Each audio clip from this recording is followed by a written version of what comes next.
திருப்பாடல்கள் அதிகாரம் 114 இறைவசனங்கள் 1 முதல் 8 முடிய.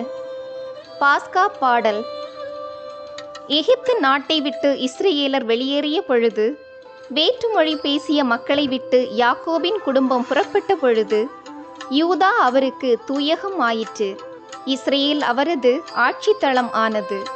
செங்கடல் கண்டது, ஓட்டம் பிடித்தது, யோர்தான் பின்னோக்கி சென்றது. மலைகள் செம்மறி கிடாய்கள் போலும், குன்றுகள் ஆட்டுக்குட்டிகள் போலும் துள்ளி குதித்தன. கடலே, நீ விலகி ஓடும்படி உனக்கு நேர்ந்தது என்ன? யோர்தானே, நீ பின்னோக்கி சென்றது ஏன்? மலைகளே, நீங்கள் செம்மறி கிடாய்கள் போல குதித்தது ஏன்? குன்றுகளே, நீங்கள் ஆட்டுக்குட்டிகள் போல் துள்ளியது ஏன்? பூ உலகே, தலைவர் முன்னிலையில் நடுநடுங்கு, யாக்கோபின் கடவுள் முன்னிலையில் நடுக்கமுறு. அவர் பாறையை தண்ணீர் தடாகம் ஆக்குகின்றார், கற்பாறையை வற்றாத நீர்ச்சுனை ஆக்குகின்றார்.